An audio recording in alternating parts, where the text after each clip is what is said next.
All right, we're live. Welcome to Not Mainstream, September 29th, 2017. The last one for September. Then we're into October.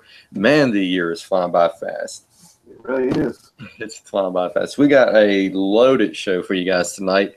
Let's get started with this whole NFL kneeling controversy. Oh, my goodness. But before we get to that, something happened earlier this afternoon. Tom Price actually resigned from his for Secretary of Health and Human Services, I guess it's what it's called. So apparently he was in some controversy with basically private charter jets on taxpayers' dime. That sent around some controversy, and I'm like, okay, I'm sure Obama and his administration done it, so who cares, right? Yeah, let's see. Several of Obama's staff, or several members of Obama's administration did the same thing. Yeah. I think Laura Lynch, I believe, did. Eric Holder. But it's okay because they're the Obama people. They're not the racist people like the Trump administration is. Oh yeah. I mean, I think this is just ridiculous to cause him to resign. But yet it's okay for Democrats to do it. See, yeah, it shows the utter hypocrisy. It really does. Yeah, I mean. Yeah, this is just getting, I just want to get a bucket and just start puking my guts out.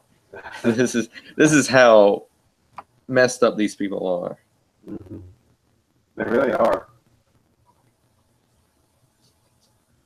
I mean, it's just this whole thing is just it's absolutely ridiculous. I mean, to go after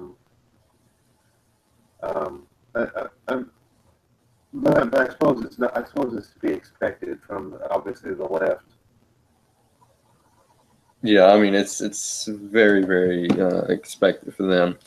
But yeah, so Tom Price is resigned, so he's out of there.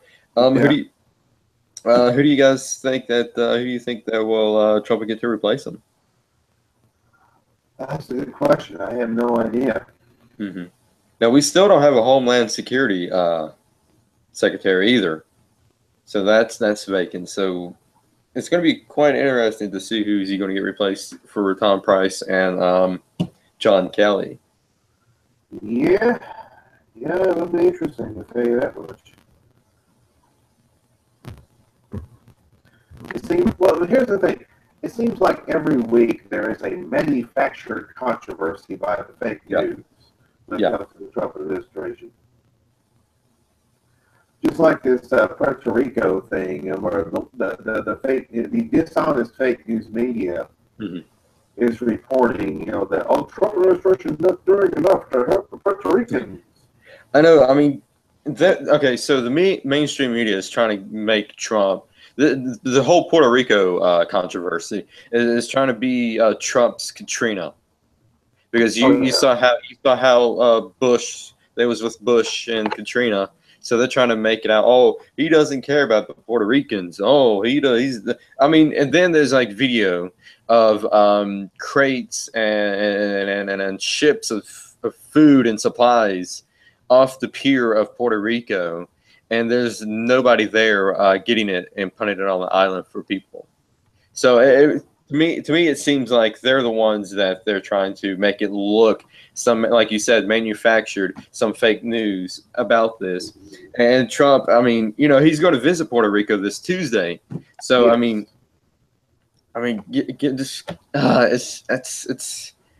It's tough. It's tough. But it's all fake news. They're trying to make Trump out to be this heartless, cold-hearted, evil person. It's just, he's nothing of the sort. I mean, nothing can be further from the truth. Mm-hmm.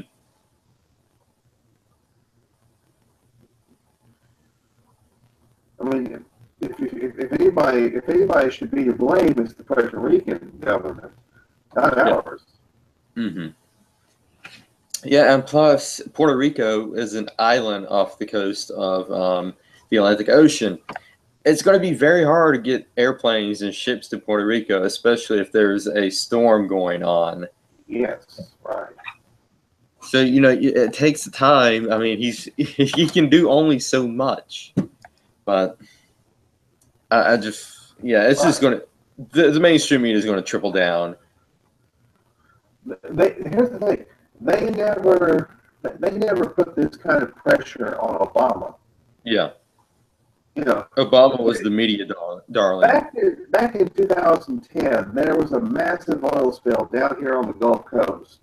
Oh, yeah, the BP oil spill. Yeah, the BP oil spill. And nothing was done about it for 2 months. Yeah. I mean, what's the mainstream media saying? Well, where's Obama going to get down there and clean up the oil spill? I mean, where was Obama?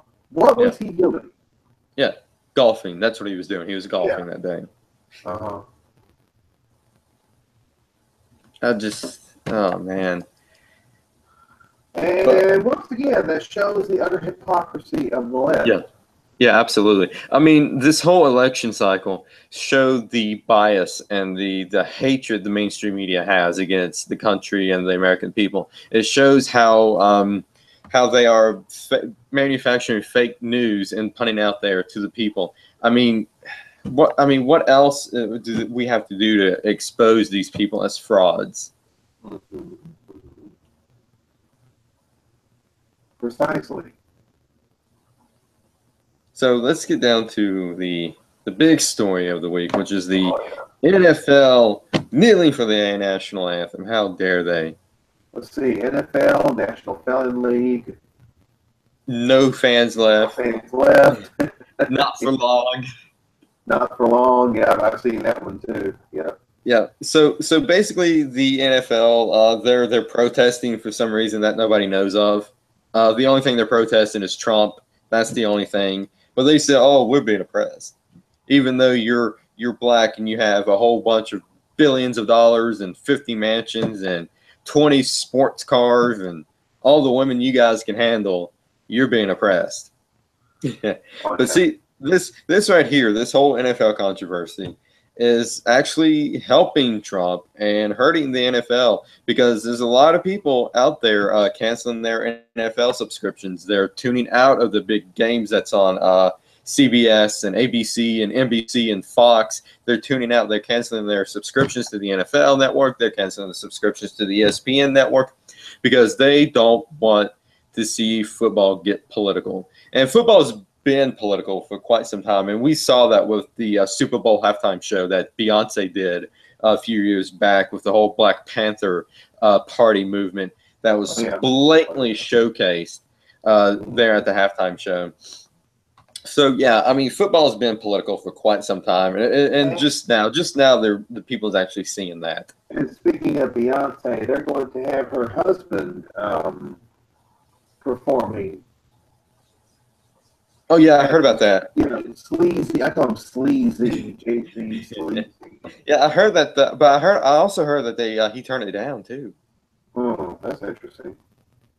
Yeah, so it's going to be quite interesting to see the whole Super Bowl. And I'm not going to watch the Super Bowl this year. Usually I watch the Super Bowl and do my prediction. I'm not going to watch the Super Bowl. I'm sure there's going to be a whole bunch of the news going on with this halftime show and who's going to be performing. But I'll just read that on Twitter. But it's going to be so what happened Thursday night was that the players actually stood for the national anthem. That's not going to work because we already know what you guys already feel about this country and feel about the American people. Well, I don't see people tuning back in. I don't see too many people back in. I think the reason they stood was because they realized that ratings were down and everything. So they're losing. They're losing. Yeah, definitely. Yeah, but they're still going to lose. Not only are people boycotting the NFL by not watching it and canceling, let's say, their NFL Sunday Ticket. Let's say if you have DirecTV or Dish, and they, sometimes they have they have packages where you get NFL games. Actually, Dish and DirecTV are giving refunds to people. Yeah, there was an article on here that says DirecTV is reportedly refunding your Sunday Ticket subscription if you're mad about the NFL. Yeah. And a lot of people were, canceling the subscription, and I don't blame them. And what they have to do is, even though the NFL is going to start making the players stand again, still boycott them, because you know how they are. They're hypocrites. They're just, the only reason they're standing is so the ratings can get back up. Exactly. One thing I was going to say is that not only are they boycotting and things like that, there's a hashtag burn the NFL. Oh yeah, there's a whole bunch of people. Their merchandise. They're burning the jerseys. They're burning their season tickets. They're burning their season tickets. Somebody burned over $4,000 worth. Mm-hmm. Yeah, I mean, this is.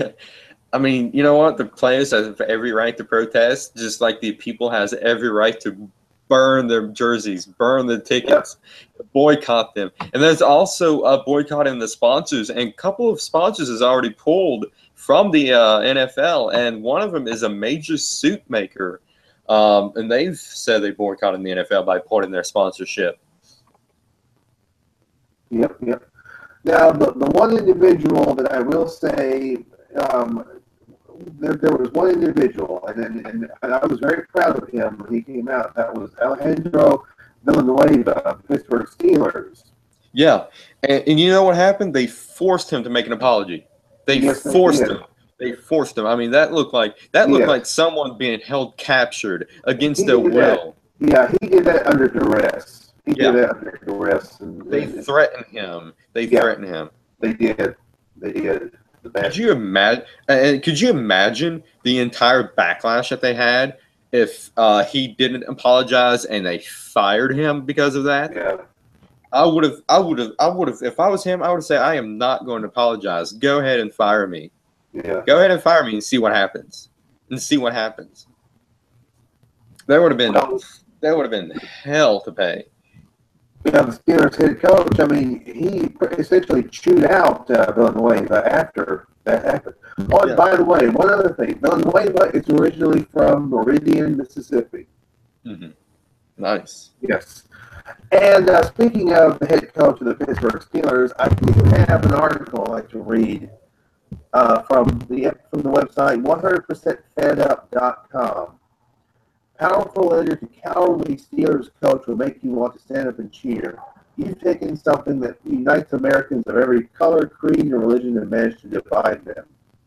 An anonymous blogger who goes by the name of Lovely wrote a scathing letter to Mike Tomlin, the Pittsburgh Steelers head coach, who criticized the former Army Ranger Alejandro Villanueva, who now plays for the Steelers, for daring to stand alone for our national anthem while the rest of the team hid in a tunnel. Her letter is so powerful we had to share it. We think you'll agree that she speaks for the majority of Americans in this amazing and spot-on letter. Enjoy. Go to hell, Mike Tomlin. Dear Mike Tomlin, James Harrison, Ben Roethlisberger, and any other Steeler who feels they need to criticize Bronze Star recipient Alejandro Villanueva for honoring the flag that his brothers came home under, you can all go to hell. On Sunday, your team had three options: stand and support America, sit/kneel and disrespect America, or three, take the coward's way out and abstain, vote present, hide in the tunnel because you were too afraid to be seen as pro-American or anti-American. What a vile, low, candy-ass choice you made. I was looking for 100% participation. We were going to be respectful of our football team, Tomlin told reporters. Your team does not come before America. Why should anyone be forced to act in a way that is against their moral code? The Poor Boys Millionaire Club could not all agree on whether or not to disrespect America, so you hid. We Americans understand. Trust me. Let the kneelers kneel, the sinners sit, the patriots stand. Own your beliefs. Own your side. Everyone with a working knowledge of contract law knows that the players disrespecting America could have been fined in accordance with their contract. Remember Mahmoud Abdul-Rauf? He was fined $30,000 after disrespecting the flag and choosing to sit on his butt during the anthem. Once he was fined, he worked out a compromise and stood. He recited Islamic prayers under his breath, but he did not disgrace his team by disrespecting the American flag, the anthem of America herself. The administrative branch of the NFL is tax exempt. I hope that exemption is revoked. The entire league is subsidized with billions of taxpayer dollars for what? So you can spit in the faces of the people who support you? No more.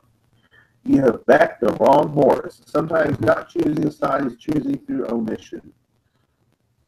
You've taken something that unites Americans of every color, creed, and religion and managed to divide them through your cowardliness and fear of offending the wrong people.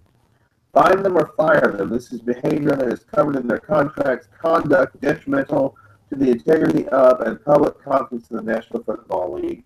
Honoring 9/11 is detrimental. Wearing pink in your hair to honor breast cancer survivors and casualties is detrimental. Twerking is detrimental, but dishonoring the American flag is not detrimental to the integrity of the NFL. Hypocrites. You lousy, low-life, mamby-pamby, money-grubbing, cowardly, politically correct assholes can all go to hell. Your decision to hide in the tunnel is disgusting and cowardly. Your decision to criticize Alejandro Villanueva, a war veteran, a man who fought for your freedom, a man who saved lives, a man who was willing to lay his life down for you, a Bronze Heart recipient is beyond words. Mike Tomlin, James Harrison, Ben Roethlisberger, and any Steeler who has the audacity to criticize or question Alejandro Villanueva, standing for the national anthem, choosing country over his team, you are what is wrong with America. As a team, you boys get a ball from one of the field to another side of the field and celebrate.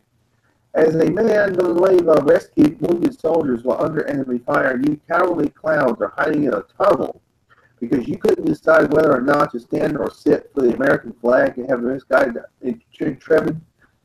intrepidity to criticize Villanueva's dedication to America.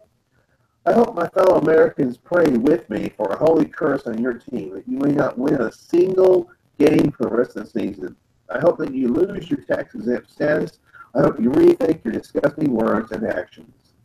May the souls of the faithfully departed brothers and sisters who came home under the American flag haunt your every moment. If you enjoyed Lovely's letter and would like to see more of her blog, please visit her blog. There is a link to her blog. And by the way, Shay, I'm going to give you the link to this article so you can post it. Yeah, I'll post it in the description. Yes. Definitely. Because this is a very powerful letter. I mean, and listen, this is how a lot of Americans feel. This is how. This is okay. I'm going to put the link in the chat room in the chat here. There you go. Oh, wait a minute. That's the Hangouts link. That's the Hangout link. Yeah, I saw that. Yeah. Wait a minute. Okay. Let's see here. And you mentioned it earlier, and I think it bears repeating. Okay, there it is. It bears repeating. Yes, these people have the right to do what they're doing. They have the right to kneel. They have the right to stay in the tunnel or stay in the locker room. They have the right to sit down, do whatever. But there's a little thing called the free market in this country. Yep. We have the right to boycott the games, burn the merchandise, express our displeasure. Express our displeasure. Just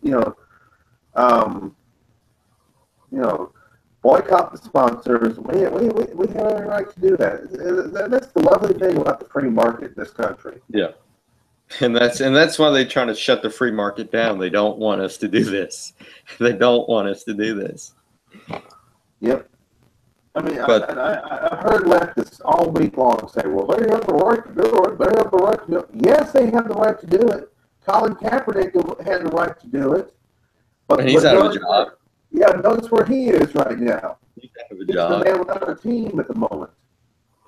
Yep. And not only that, we have the Dallas Cowboys. The Dallas Cowboys, they're like the second most patriotic team in the NFL next to the Patriots. Kneel before the national anthem. Before the national anthem. Well, yeah. And that didn't please anybody. That just even hurt them even more. And this, but I mean, some people I've heard say, well, what they do before the national anthem, is that doesn't bother. Mhm. But it doesn't really matter because I'm not going to watch the games anyway. I don't think Yeah. anybody's going to. Mhm. I think there are going to be people who are not. They're done with the NFL. I have a good friend who lives in West Virginia. She lives about 20 minutes from downtown Pittsburgh, and she's been a Pittsburgh Steelers fan for I guess all her life. Do I know her? Nancy Snodgrass. Yeah, yeah, I'm friends with her. Yeah, Nancy. She said that she's done. She's finished. Wow. She's done with the Steelers. She's done with NFL because of this. Absolutely. And then last night, you had the Green Bay Packers made a big announcement and said, why don't you lock hands and join with us? Lock arms and join with us. That just pissed everybody off as well. I mean, it's one thing to protest. It's another thing to ask your fans to protest along with you. It's just insane. Yeah. And then there was some people in the audience, locking arms. I think they were plants. I really do, because the majority of the fans were standing and not locking arms. But the people locking arms, I 100% believe they were plants in the audience. Yeah.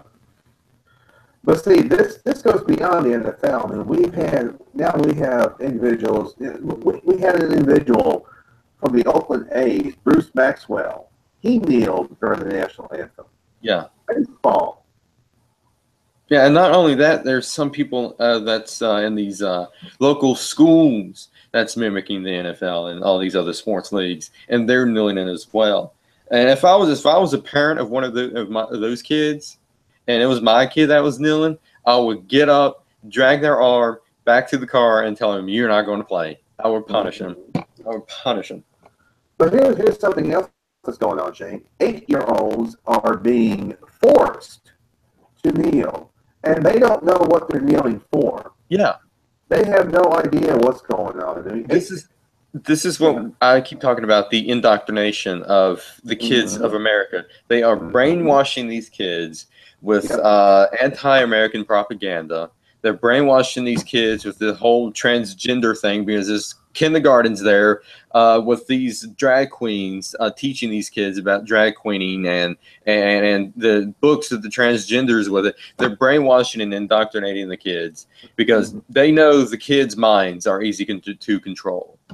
Yep. It starts with the kids. And plus we see a whole bunch of teachers, teaching communism to students. I mean, we just saw just recently one of the a graduate with one of these military, I guess, academies with a photo, and he has his hat with say "Communism will win," and he took open his shirt with a photo with Che Guevara. Yeah, and then we found out that the mentor of this kid was a extremist Muslim who's brainwashing these soldiers. And it's infecting the soldiers too, because they want the soldiers to be a part of the whole, military martial law, so they can overthrow the government. I mean, it's just getting too freaking extreme. And we see this with Antifa, and Stephen Crowder did a whole segment, a whole video of undercover Antifa. He got his producer Jarrett to go undercover. And what you see in that video is surprising, because the kids, the Antifa people, they said, we got sawed-off shotguns, we've got knives, we've got guns, we've got AK-47s, we're ready, we're going to fight fascism, we're going to kill Nazis, we're going to punch them. I mean, these people are so deeply brainwashed. I just don't think there's any hope for these people. And then we've got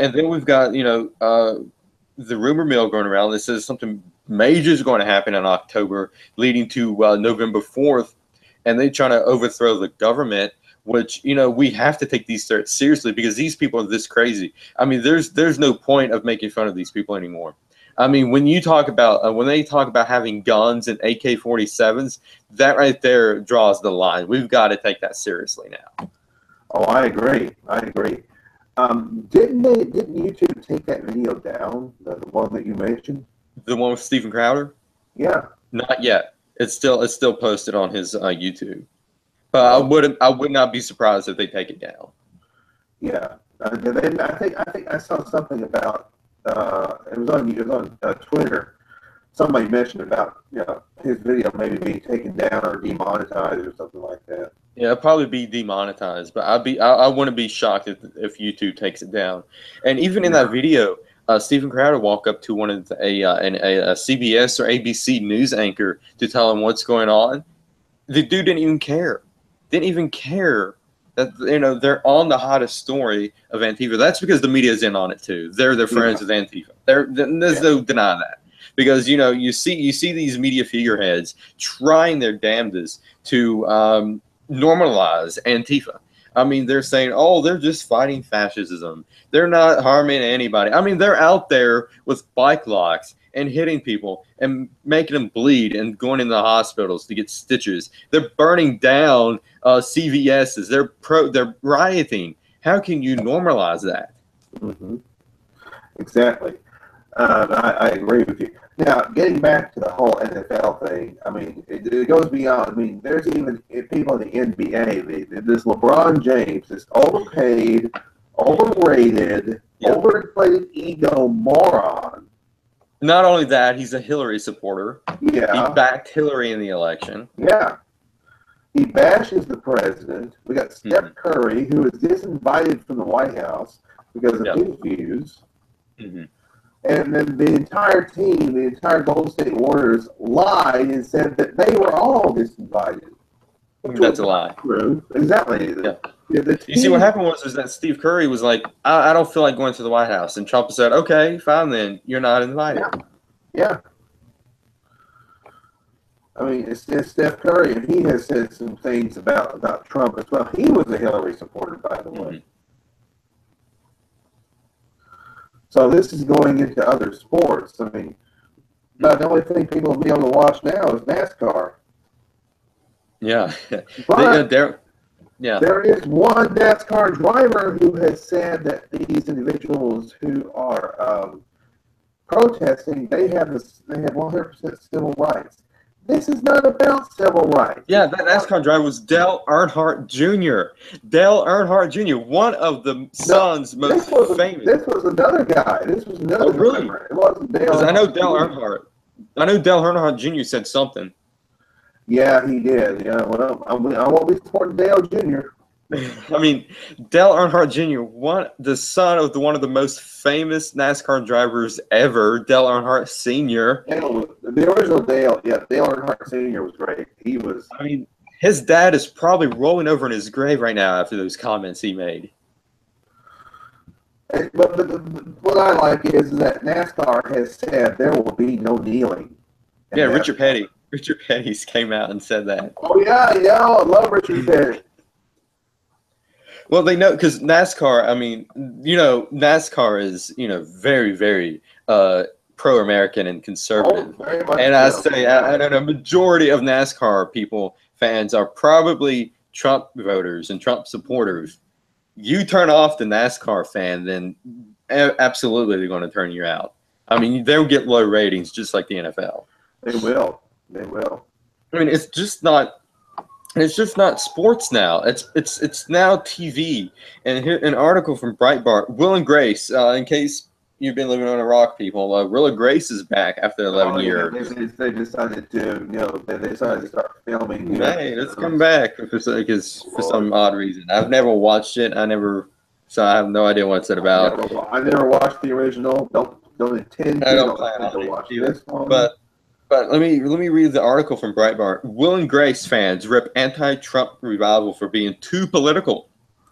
The highly anticipated TV return of Will and Grace Thursday was slammed by several fans of the NBC sitcom for being too political in its first primetime episode in 11 years. And this is a fan that was on Facebook, and they wrote, I say this as someone who is not at all a Trump fan. They're not a Trump fan. Too much hate in politics in this episode. I love the parts not about him that reminded us why we love these characters and their quirks and personalities. I hope in future episodes the show will not focus too much on him, meaning Trump and politics. in general and get back to the basis of what made this show great in the first place. Yeah. Well, Deborah Messing, I mean, she participated in one of these. It was one of these videos that was released. She was on Megyn Kelly's new TV show. Deborah Messing was. Oh Lord. Well, you know, that's another one. Megyn Kelly. She said when her new show, her Today Show. Megyn Kelly. Oh man. So yeah, her show is a flop. She pissed off Megan. She pissed off Deborah Messing. She asked Jane Fonda about her plastic surgeries. I mean, well, the thing is, wow. Here's the thing. No. There's an individual, really great political commentator. Name is E.T. Williams, aka the Doctor of Common Sense. You may be familiar with him. Mm-hmm. Yeah. Yeah, he made a video. He made a couple of videos about Megyn Kelly. Number one, Megyn Kelly, you know, said on her first appearance, on her first of her new show, that she was done with politics and all this stuff. And don't you believe that? Because 2 days later, she was asked about the whole NFL thing. Yeah. And she said, "Well, they have every right to do it," you know. Mm-hmm.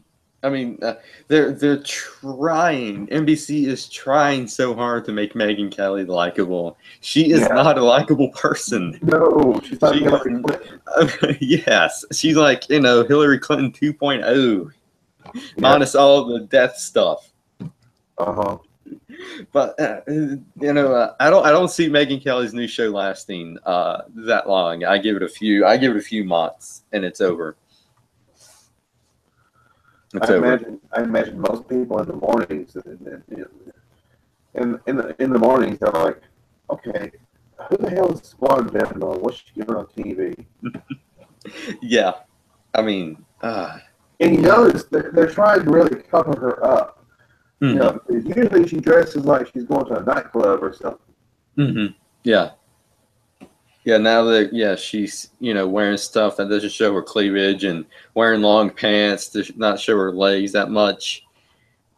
She's trying to be all wholesome and friendly. I mean, the very first episode, I watched some clips and she's out there hugging everybody, dancing awkwardly. I mean, she's trying her hardest to be likable. Good Lord, my. She just needs to quit. She needs to quit. Speaking of someone who is, I think, very unlikable, let me take a sip. Michelle Obama has come out. She's back, by the way. Oh, no. Yeah, I know. She's back. Jeez, no. She made an interesting comment. She said... A sexist comment. Yes. A majorly sexist comment. If you are a woman, and all you women out there, check this out. This is what Michelle Obama thinks of you. If you voted for President Trump, you voted against your own voice if you didn't vote for Hillary Clinton. Yeah. I mean, geez. She's preaching to these women. I mean, Michelle Obama. But it's okay. It's Michelle Obama. She's hip. She's cool. Well, then, Michelle, let me ask you something, Mrs. Obama. If that's the case, then who did you vote for in 2008 when your husband was running in the primary against Hillary Clinton?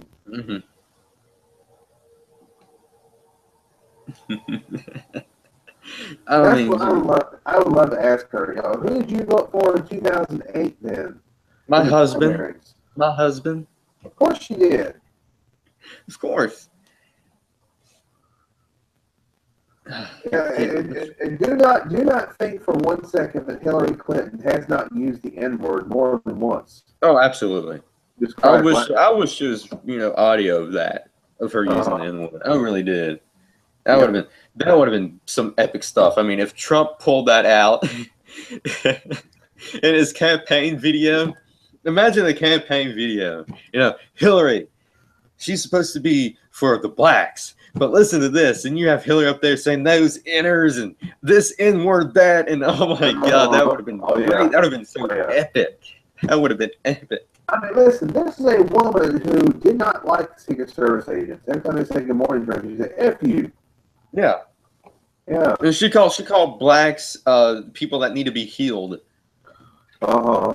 And I mean, this is a woman that said she carried around hot sauce in her purse. yeah, I mean, every time she goes to a black place, she's like, "Oh, I love watermelon. Ooh, I love hot sauce." Those, I mean, don't get me started on that fried chicken now. And don't forget that embarrassing display she put on. I don't feel no ways tired. Oh man, I mean, Hillary is just as stupid as these Antifa people. Yeah. Okay, going back, I'm going to go back to the NFL thing because a couple of Congress people have weighed in, as it were. And they're both from Houston, by the way. They're both representatives from Houston. Miss Sheila Jackson Lee, who, my question is, what the hell is that thing on her head? She must be borrowing Maxine Waters' wig. I mean, remember Sheila Jackson has the hair that comes like way up to here. I don't know what that's supposed to be. I don't know, but yeah, I saw what happened. She got on she decided she was going to kneel to take a knee. She was going to take a knee. And I'm surprised that she was able to get up and get down like that. She's like what, in her 80s or something? She's up there. Sure she's up there in age. But here's the thing. Okay, Jackson Lee. I mean, you know, we get into the racism territory here. Andrew Jackson and Robert E. Lee. I mean, we're gonna have to vote her out because, you know, we can't have people with Lee and Jackson in their name because that's 100%, you know, racism right there. Just like the Asian Robert Lee on ESPN, we got to get him out of there. Yeah, because that represents racism. Oh yeah. And don't get me started on Loretta Lynch. Lynch. Oh man, we got to replace that. She needs to change her name. But anyway, Sheila Jackson Lee and Al Green also echoed what she said. Not the singer Al Green, not the cool singer Al Green, but the representative, the one who I say looks like the Wolf Man. Yeah, he does. He does. He's scary. And he said he's going to impeach Trump because of the NFL comments. So, and that's supposed to the impeachment proceedings is supposed to take place next week or something like that. Does these people not know what impeachment is? Okay, so we might have to explain to the people, Henry, what impeachment is. Impeachment is anything that's against the law the president does that's against the law. He hasn't been convicted of any crimes yet. He hasn't been, convicted of treason. He hasn't lied on the oath. He hasn't done anything that consider the result of impeachment. Well, here's the funny thing. This is what's so funny to me. You know, okay, he called, and Amy played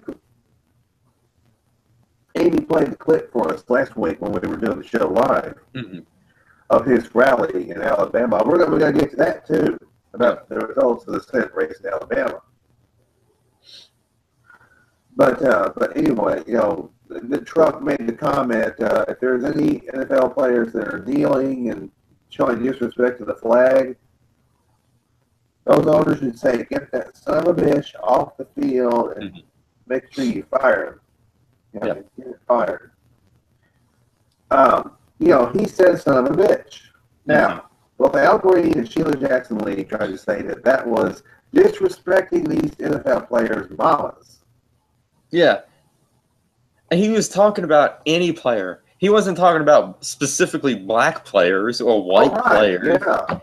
And then we've got an article from the Huffington Post and says, oh, the people that does stand for the flag that the NFL players do are white supremacists. They're for white supremacy if they stand for the I mean, how ridiculous. How ridiculous. I mean, that's what they are. The media is focusing on race, Russia, and then race, Russia. I mean, that's all they've got is race and Russia. That's all they've got. They've got nothing else. And then we've got the earlier we mentioned the whole fake news about Puerto Rico, and then we got the whole fake news about Tom Price, and who cares about that? I mean, we still got a congressman, Bob Menendez, still on trial that the mainstream media has not covered yet. Yeah. Zero coverage from that. Yeah. But I mean, it's funny, you know. I mean, it's just funny that you think about this. Think about this. These two are saying that the president should not be saying "son of a bitch."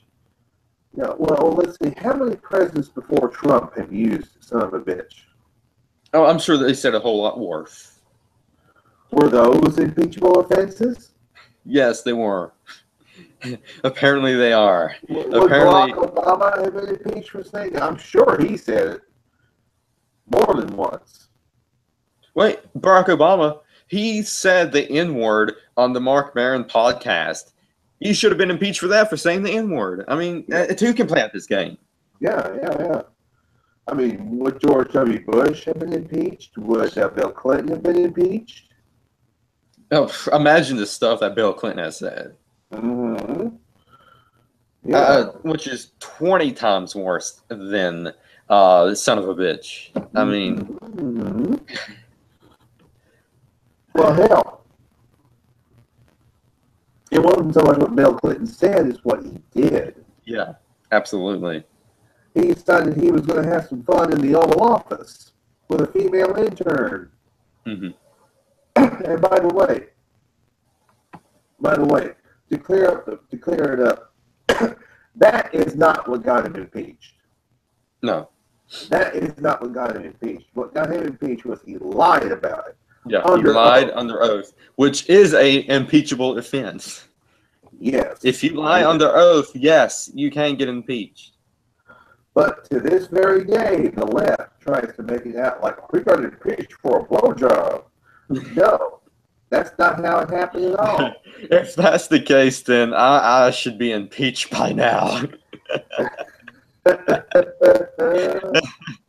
I mean, jeez. I mean, lock me up and throw away the key. Oh man, jeez. Yeah, if a blowjob is an offense, then every single guy that had one needs to be in jail right now. Oh my God. Whew. I know. Man, we're on a ball tonight. Jeez. Now we're going to be called sexist now because there's no women on here. Amy, if you're watching, hello. We're still thinking about you. Oh my gosh. Let's see. What else happened in this crazy week? Well, I did mention the Senate race in Alabama, and Judge Roy Moore, as expected, did win the race. Yeah, by 10 points. 10 freaking points. I knew it. I knew he was going to win. Losing Luther always loses. He was losing in the polls. He was eating. Nobody supported him. The only reason they went to the rallies because it was Trump. And the reason why they went to the Pence rally is because Pence was there. So, yeah, so Roy Moore is going to go into the election that's going to happen in December with Doug Jones. And it's going to be really interesting because we see now that the people has hopefully, and we know the state of Alabama has hopefully waken up to the GOP establishment and voted against the established candidate. And hopefully Roy Moore will win in Alabama because we don't need the Doug Jones who's probably going to be anti-Trump in there. We need to get all these. We need to get all these establishment people out of there. We need to get them out. And hopefully this will have a snowball effect in other elections coming forth. Here in Mississippi, I think I said, well, he was a senatorial candidate a few years ago. Chris McDaniel, he ran against Ed Cochran. Mm-hmm. And the Cochran campaign, I mean, they did some of the most dirtiest crap to this guy. Mm-hmm. They made him out to be a racist. They tried to make him out. I mean, Ed Cochran is a Republican. Think about this. Mm-hmm. He's an establishment Republican. His campaign made this Chris McDaniel guy out to be one of the most racist individuals ever. That's the playbook. That's the playbook they've always played. It's in the playbook. I mean, we've seen that. We've seen that all the time now. And it's But gotten to the point that the American people's fed up with it. yeah, but this is from Republicans. You would expect it from Democrats. Oh yeah, well that's because they want to keep their establishment seat. They don't want the outsider there. They want to keep the power. Yeah. They know if they lose that power, then they won't have it anymore. Then all this stuff will come out about them. And Chris McDaniel is a very conservative individual. I think he is considering running against Roger Wicker, who is another establishment Republican here in Mississippi. If he does run, and if he is pro-Trump and supports the pro-Trump Make America Great Again agenda, he will win. Yeah, he does. Unless the Republicans decide to pull some dirty tricks on him. Oh, they will. I'm absolutely surprised they didn't rig the election in Alabama. I am shocked they didn't rig it. I'm sure they probably tried. It wouldn't surprise me if they tried to rig it. Right. Yeah. Because they love these establishment people love rigging the elections. I'm sure Roy Moore is very he's pro-American. He's very conservative. I mean, the dude pulled out a handgun during the rally. Yes, he did. You can't get pretty badass than that. But yeah, I'm glad he won, and I'm glad hopefully the GOP establishment is scared now. And the Democrat establishment is scared too. And I hope President Trump has learned a lesson from this. Yes. From what I understand was that Jared Kushner begged Trump to endorse losing Luther. Well, that means the president got bad advice. Yeah. I mean, he's surrounding himself with people with bad advice. He needs to get rid of these people with bad advice. And prod in people that supports his agenda, and they don't have to be yes men.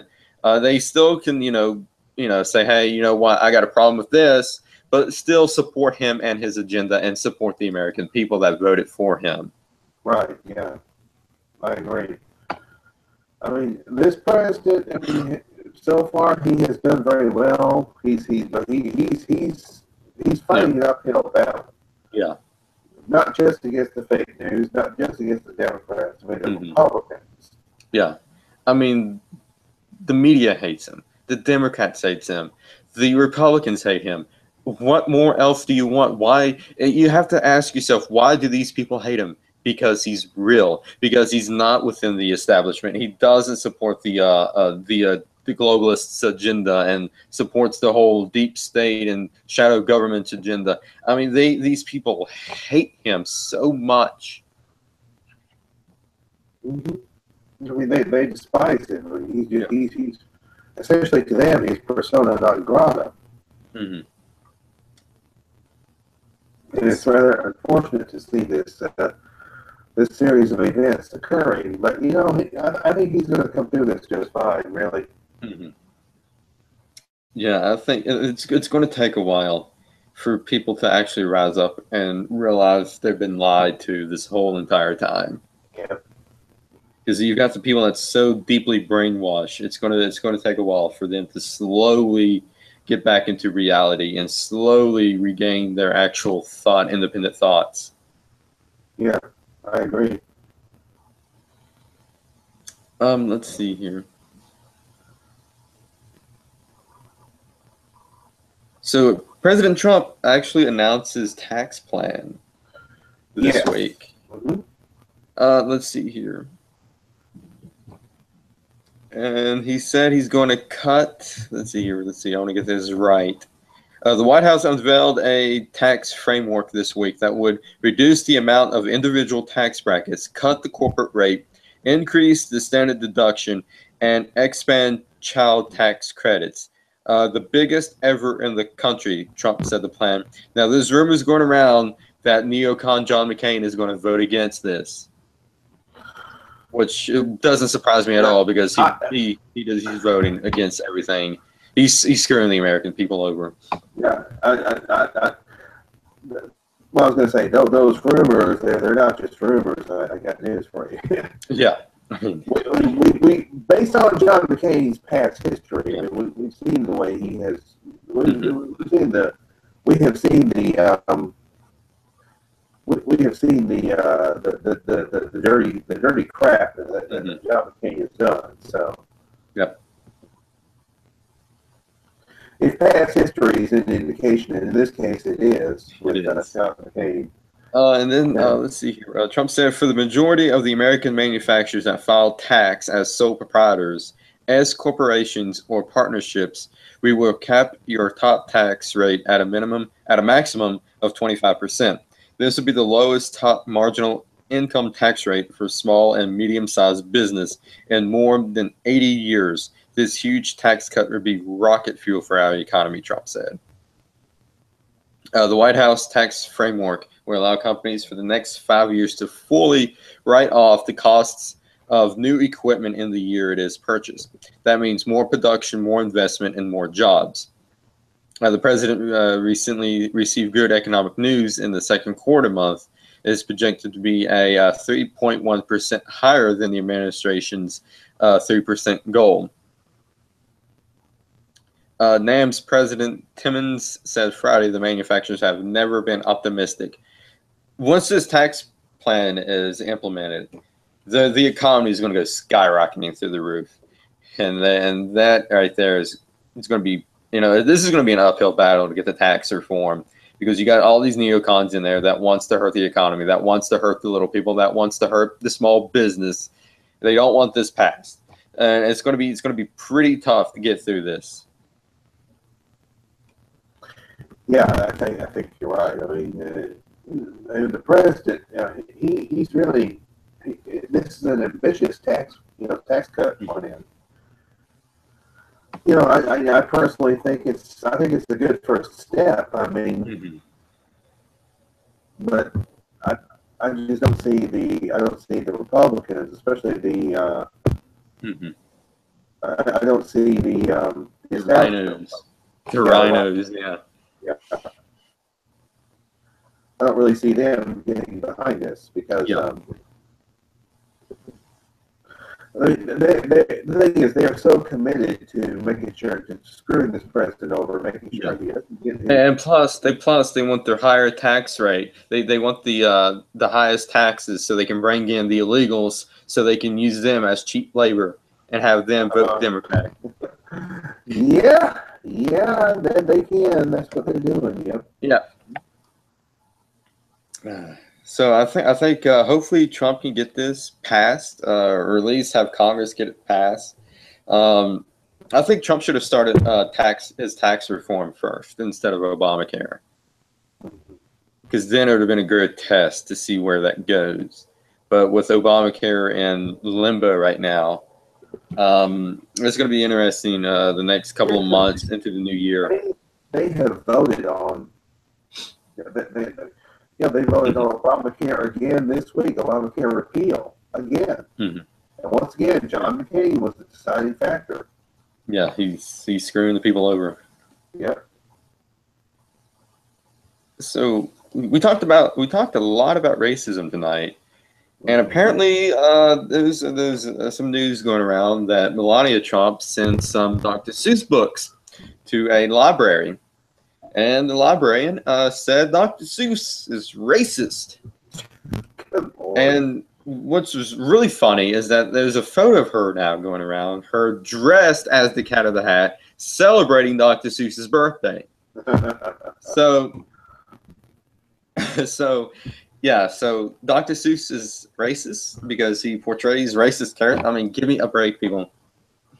It's just, I mean, this is the thing. You can see Ray. If you look hard enough, and if you have a predisposed bias, if you look hard enough, you can see racism in everything. Yeah. I mean, it's just freaking ridiculous. It really is. It is. I mean, that's all they've got.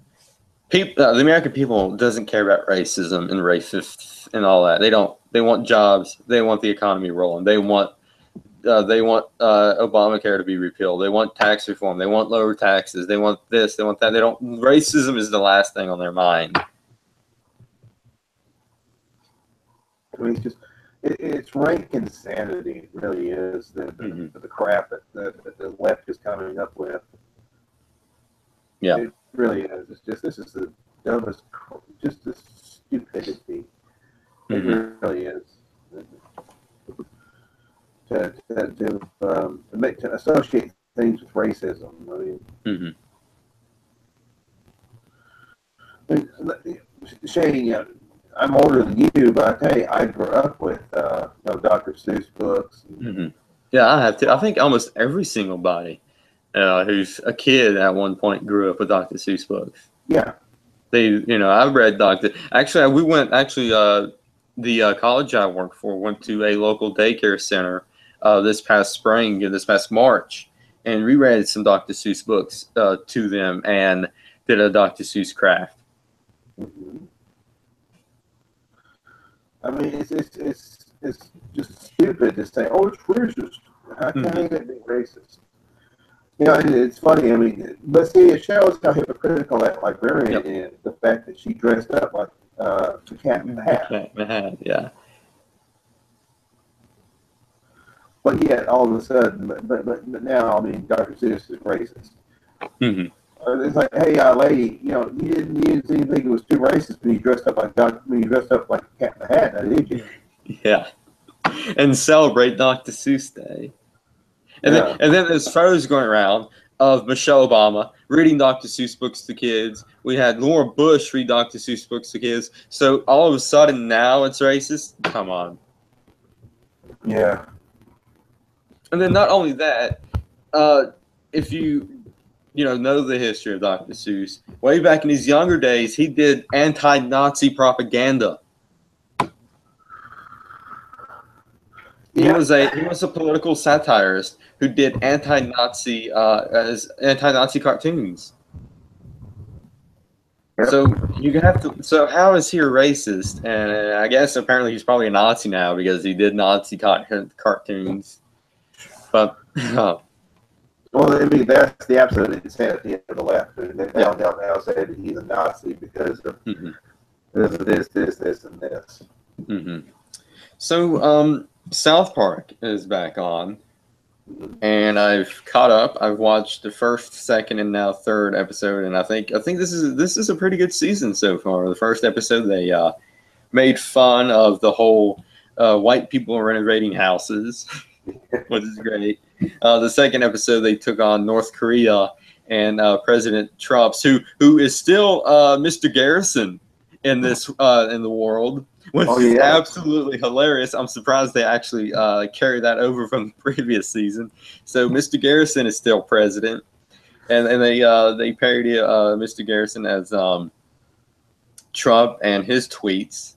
Yeah. And then last Wednesday night they ripped the social justice wars over the statue teardowns. You had Randy trying to tear down every single Columbus statue. And then it ends up Randy being a hypocrite and him dressing up as Christopher Columbus multiple occasions. Yeah. So he tries. So he was also seen kicking an Indian in the ass. So he goes to ancestry.com and get one of those DNA tests to see what kind of DNA he has. So he tries to rig the test and he swaps spit with an Indian. And so he can be somewhat Indian, so he won't be described as a racist against these against the Indian people. Yeah. But I mean, in South Park, they just absolutely kill it. They just absolutely kill it. They kill both sides of the spectrum. They do. And I mean, I think Trey and Matt. I mean, that's the two creators. They're the stuff they do with political satire is really good. Yeah, they really call out the hypocrisy in the world. Yeah, they do. Just like we did last season, which was during the election. That was during the election.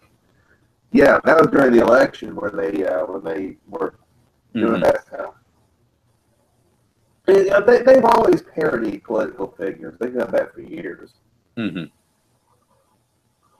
Yeah, I mean, they parodied Hillary. They've done Bill Clinton, Al Gore. I mean, all these political figures. I mean, I think it's funny. The stuff they have done. They do the political satire correct. Yep. Unlike this Trevor Noah. Yeah, Trevor Noah doesn't even know how to do political satire. And then now there's a new show out, The Opposition. I haven't watched it yet. So basically, it's making fun of all these alt-right, whatever, right-wing media like InfoWars, Breitbart. They're satirizing that. I don't see it lasting. To be honest with you, I don't see it lasting. I'll be surprised it lasts 2 seasons. Yeah. All right, so Russia is back in the news again. So Roger Stone actually went to Congress and did his testimony about the interference, and he said, you know how they said that the FBI didn't obtain the servers for the DNC? Yeah. Roger Stone actually said they were wrong. The DNC, the FBI actually has the DNC servers. Huh. So that's going to be quite interesting because we had James Comey saying they never turn them over. I think James Clapper said they never turn them over. So we had all these people that says they never turn them over under oath saying they never turn them over. They I guess they committed perjury now because they lied about it.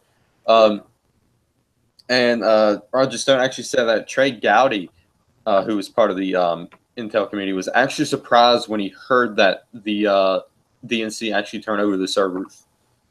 But Russia is still in the news, and now CNN is now reporting that Russian Facebook ads. So there's a big story around saying that Russia bought Facebook ads on Facebook, and now it's saying that Russia Facebook ads are promoted Black Lives Matter. So where's the outrage of this? Yeah. I mean, Russia hacked the election. Okay, so now Black Lives Matter. Are they in collusion with Russia now? Yeah. Good question. Yeah. Mm-hmm. Yeah. They have found nothing when it comes to this whole Russia thing. They have absolutely found nothing. Mm-hmm. The president. There is nothing that the president has done, as far as I know. Yeah. That would be considered. We call it, collusion and treason. I guess. Not illegal, not immoral, nothing. Mm-hmm. These lefties are barking up the wrong tree. Yeah, I mean, there's still absolutely zero proof that Russia did anything. Mm-hmm. And even if they did, the America interferes in almost every single foreign election there is. So where's our investigation into all these other countries that we interfered in? Yeah, exactly. And then Glenn Greenwald actually reported, says another major Russia story falls apart. So Rachel Maddow, who's actually losing in the ratings to Hannity now. That came out recently. Yeah, because they moved Hannity at 9. Yeah, and then they actually, I think they have Laura Ingraham at 10 Eastern, I believe. Yeah. So it's Tucker at 8, Hannity at 9, and Laura Ingraham at 10. Yeah. But now Maddow is losing ratings. And Maddow says DHS didn't bother to tell 21 states Russia tried to hack the election until this afternoon. Story went viral, of course, but now it falls apart. Let me see if I can just read. Feds now say Russia did not hack Wisconsin voter registration system. Yeah, so now Wisconsin said it hasn't been targeted. Now this is California. California, the most liberal swamp ever. Last Friday, my office was notified. This is the California Secretary of State, Alex Padilla, said, last Friday, my office was notified by the U.S. Department of Homeland Security that Russia cyber actors scanned California's internet-facing systems in 2016, including Secretary of State websites. Following our quest for further information, it became clear that the DHS conclusions were wrong. We're wrong. Oh, man. So, yeah. So it's getting crazy now. Yeah. Say, did we talk about the whole thing with Lawrence O'Donnell last week? Where he, I don't think we did, because I did it on Mansplaining, because I talked about it. So Lawrence O'Donnell from MSNBC was caught off camera going on a Bill O'Reilly type style temper tantrum. Yeah. Apparently there was something wrong with his earpiece, and he could hear a hammering sound. Stop the hammering! Stop the fucking hammering! He was like this too. He was like, "Oh man!" And then when they was like, counting down from 10 to back on live on there, he adjusted himself and said, "Well, here's the footage from tonight." And they showed the footage, and he's like, "Stop the fucking hammering!" And then they go back to him on air, and he's like, "And that concludes our broadcast," or something like that. And then off air, he's like, "What is with this GD hammering?" Oh yeah, oh Lord, I saw that. Mark Dice broke that down. Yeah, it was pretty funny. Oh my Lord. Oh man. Well, I always knew Lawrence O'Donnell was a lunatic. Jeez. I like to see if Rachel Maddow has any off the air tantrums like that. It seems like only Lawrence O'Donnell heard the hammering. I didn't hear any hammering in those clips. It was in his earpiece. Apparently it was either upstairs, downstairs, because he said it's either up there, down there, or out there. There's hammering going in my ear. And then he was talking about, I don't give a fuck what they're talking about Labor Day. Surprise. She's talking about a fucking Labor Day surprise. Or maybe he was hearing it all in his head. I mean, it might be in his head. Trump got to him. Trump is getting to these people, and they're having mental breakdowns on air. Music. I hear voices in my head. Yep. They actually did a GIF of Lawrence O'Donnell saying "Stop the fucking hammering," and then it cuts to a cartoon of Trump. They got a Trump face on it of some guy with a hammer hammering it. Yeah, and hashtag hammer time. Hashtag hammer time. Hashtag stop the hammering. Oh man. Yep. Let's see here. I'm trying to see if there's anything else that we might have forgot last week. I'm not sure, but there is a report out. Nearly 500 criminal illegal aliens arrested in National Sanctuary City sting. Of all the illegal aliens arrested, 317 had criminal convictions, 68 are immigrant fugitives, 104 were previously deported, and 18 were gang members. And these were the sanctuary cities that were targeted: Philadelphia, Los Angeles, Denver, Massachusetts, statewide, New York, Portland, Cook County, Illinois, Baltimore, Santa Clara County, California, and Washington, D.C. And in Philadelphia, there was 107, Los Angeles, 101, Denver, 63, Massachusetts, 50, New York, 45, Portland, 33, Cook County, Illinois, 30, Baltimore, 28, California, 27, and Washington, D.C., 14. Well, obviously, it's no real surprise as far as California is concerned.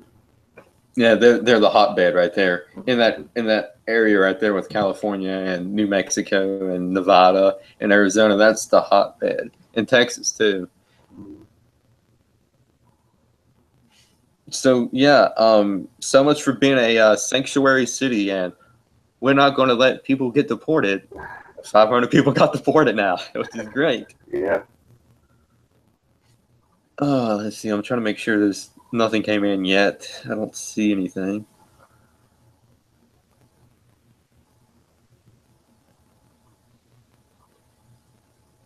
I think we covered the major news stories this week, and we've been dipped into some last week. Stop the hammering. Stop the hammering. Stop the hammering. There's some damn hammering going on.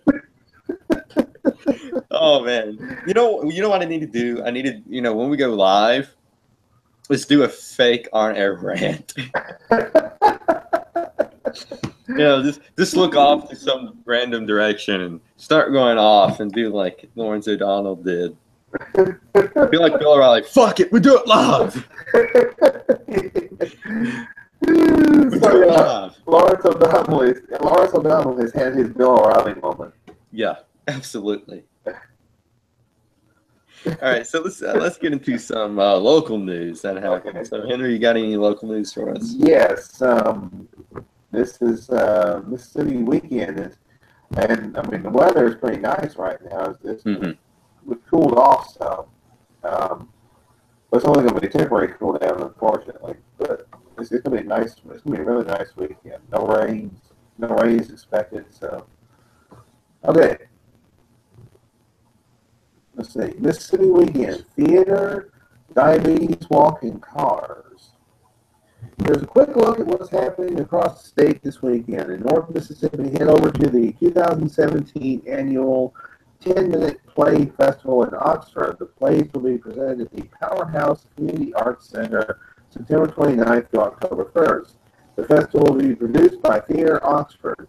The 2017 festival will feature the grand prize winner from Theater Oxford's National 10-Minute Play Contest, Being Immortal, and the audience award winner from the contest, As I Lay Drinking. In Central Mississippi, share some love and celebrate Mardi Gras in the fall with the Diabetes Foundation of Mississippi. The Jackson Walk will be held at Southern Farm Bureau Life Insurance Company in Jackson. Registration begins at 1 p.m. and the walk will take place at 2, followed by a picnic lunch at the finish line. Everyone is encouraged to come in costume and decorate their strollers and wagons as floats. In South Mississippi, check out the Cruising the Coast Festival on the Coast.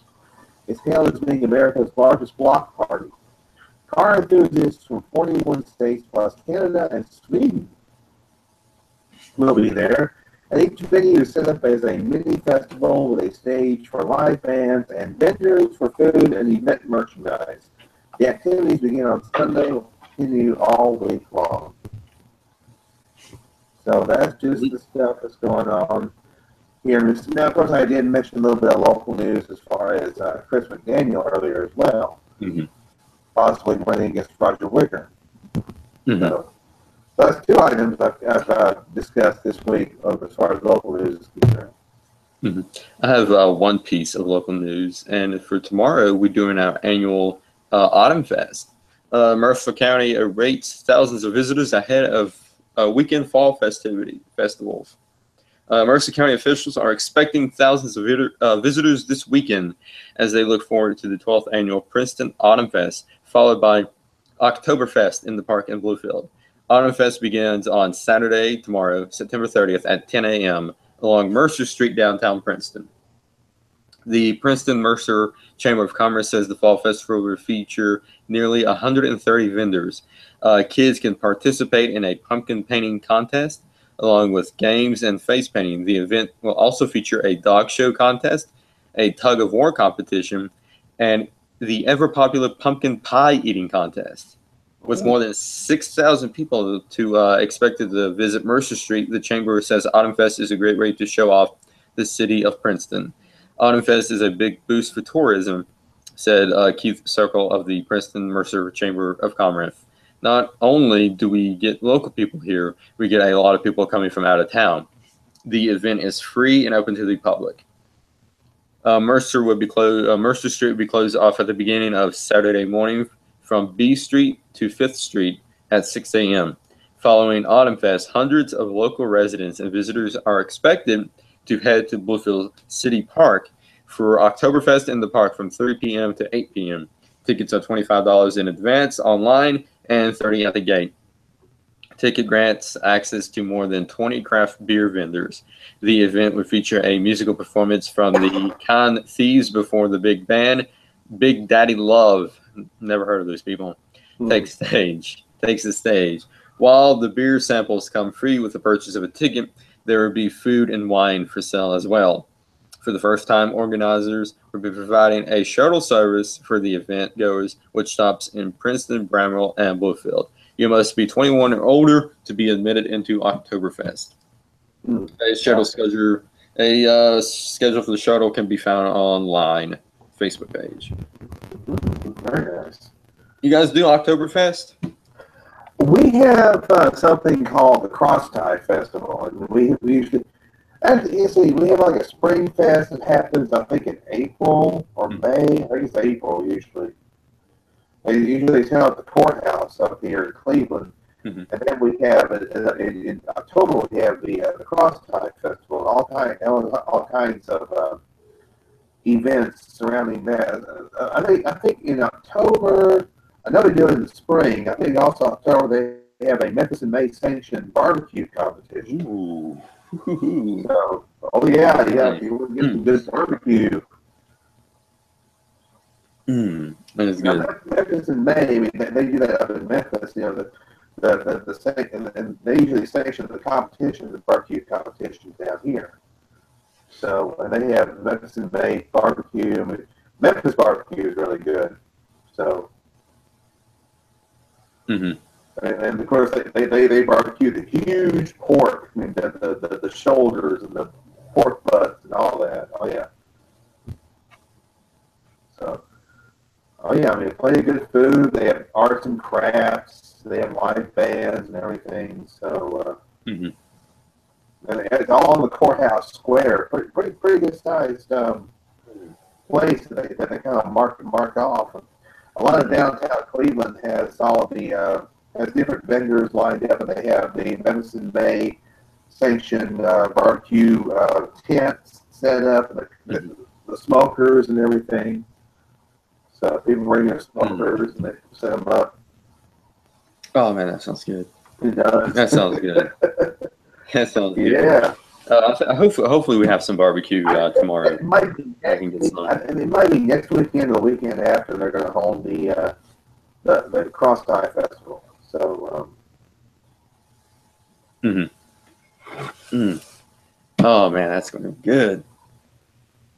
Just thinking, I'm going to look and see if they got some barbecue tomorrow. Hopefully, have some barbecue. I might get some barbecue. I will be there at Autumn Fest, and it's going to be fun. Yeah, I'm going to be there with the college. I'm going to be dressed up as the Hawk in the mascot suit. Now, one thing that they used to do, they used to have planes, like stunt planes, flying around. Oh yeah. I don't know if they do that anymore, but they used to have stunt planes that would fly. Well, we also do a Veterans Day parade, and I'll when there's more news about that, I'll bring it out on local news. But every time of the Veterans Parade that we've done it, they've actually had two like old-timey style aircrafts flying through. Nice. Yeah, I think it's like from World War II or something like that. One of the major wars that happened, and they do that and they fly right at the start of the parade. Wow. Yep. That is very cool. Absolutely. So I think that's going to do it for us tonight. I haven't seen anything coming into the Twitter sphere yet. We're on Facebook, but yeah. So that's going to do it for us tonight. Let's plug some stuff. We got some major stuff coming up. Yeah. So next Wednesday, the 4th of October, is going to be Real or Not Real on the Looking for Bigfoot channel at 9:00 p.m. Eastern Standard Time, 8 Central, 7 Pacific, 6 Mountain, 5 whatever California is. And one thing we're doing is we're having a special 10-year anniversary look at the Jacobs photos. Now, the Jacobs photos are of what's allegedly a primate-like individual down on all fours. We'll talk more about that on Wednesday. Definitely. And that's going to be a really interesting show. And of course, we'll have other, I'm sure we'll have other bits of footage, other bits of the video, maybe some photos. Yeah, some videos, some photos, some good stuff. And then next Friday is going to be another Not Mainstream for the very first one, first week of October. And then the following week, October 11th, is going to be a special Real or Not Real with the PG film. We're going to discuss the PG film because it's the 50th anniversary for that, 50 years. And then on that Friday is going to be Friday the 13th. That's going to be a special Not Mainstream on there. And then on the following week after that, the 18th, is going to be another Real or Not Real. And then on Friday is going to be another Not Mainstream. And then that Saturday is going to be a major, big compilation of Bigfoot webcasts put together, including ours. It's going to be late night, probably around 1 a.m., 1 in the morning. It's going to be fun. We've never done a webcast at 1 in the morning before. Yeah. Yeah, it's going to be good. I'm going to be giving a report about the celebration of the 50th anniversary. I'll be live in Eureka, California. Ooh, Henry, you're going to the liberal swamp in California. Watch out. Be careful. Don't wear your "Make America Great Again" hat. I won't. You might need to pack some heat. Oh man. Yeah, and then on the last week, next to the last week of October, the 25th, is going to be a special anniversary of Looking for Bigfoot. It's going to be the 4 or 5 year anniversary. We're going to take a look back at some of the stuff that we did, some of the news that we presented to the on the Looking for Bigfoot channel, and we'll also be looking at some photos and some videos as well. And then another Not Mainstream on the 27th, and then the 28th. The 28th is where it's at. It returns. The Walking Dead, Season 8, the season premiere. The Webcasting Dead, the season premiere of the Webcasting Dead, and I have a feeling that Negan might show up. And Not Mainstream's own Amy will be joining us for the Webcasting Dead. Yeah, for the first time. Yeah, first time. She's going to meet Ellen, and I like Ellen. I love Ellen. She's great. Yeah. May not agree with some of her politics, but oh well. It's great because we can come together and discuss a show that we love. It doesn't matter if you're a Trump supporter or anti-Trump. We come together and discuss a show that we watch. Oh, so there's a rumor that Negan might show up for that. Negan may show up. Negan may show up. He might be around for a little while on the Webcasting Dead. Uh-oh. He told me that Lucille would be joining him too. Uh-oh. Keep us in line. Keep us in line. Yep. Yep. You guys would be kneeling for Negan. And we're not going to kill off a main character either. We're not going to kill anyone off. Although we you know what, that'd be cool if we could kill one of ourselves off, and then come back the very next week as zombies. Do the whole show as a zombie. But yeah, and I think the season premiere of it, I think it's already got a name too. Let me see. I think it's like Revenge or something like that. Ooh. Let me see what was the name of the very first episode for season 8.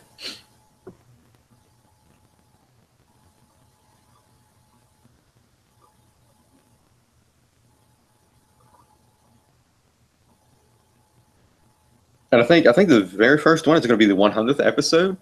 I believe so. Yes. Wow, I cannot believe it's been 100 episodes of this. Mm-hmm.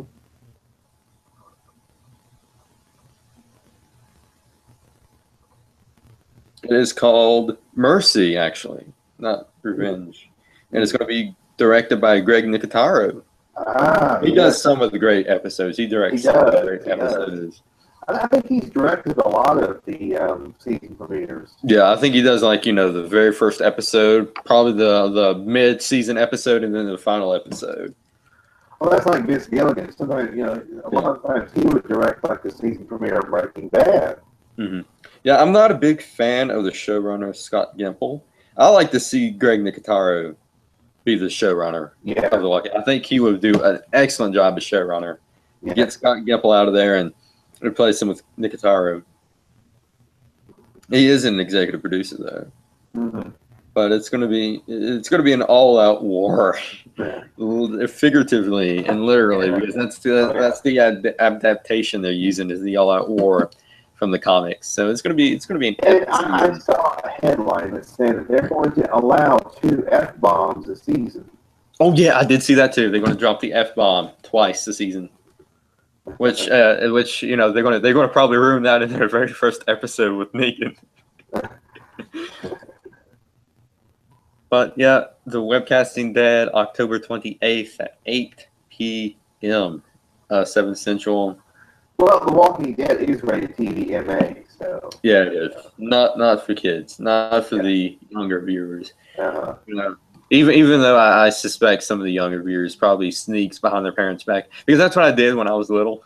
Was that if I saw something really I was like, you know, I wasn't supposed to watch, I sneak behind my parents' back and watch it anyway. Both my nieces, they're 18 Yeah. and 15. The youngest one will be 15. They watch the show, so it doesn't bother them. Yeah. I mean, it's probably nothing they haven't seen or heard on, you know, at school or anything like that. Yeah.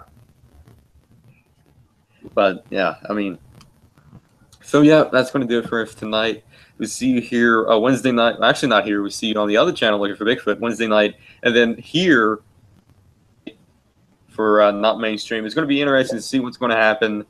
We will keep you guys informed with the whole Antifa threat that's going on. They said they're going to come together on November 4th. It's going to be really interesting to see if they're going to have any riots happening throughout October and leading up to November 4th. But yeah, I'm shaking my head too. You know, the cops won't be told to stand down anytime soon. Because, you know, every time this happens, they tell the cops to stand down, and that's when all hell breaks loose. But yep, so we'll see you here Wednesday night on the Looking for Bigfoot channel, Real or Not Real. Next week, Not Mainstream for the first week of October. On that note, good night, everybody. God bless America. God bless President Trump. And I'm going to stand right here as I close this out. God bless America. God bless President Trump. Good night, everybody.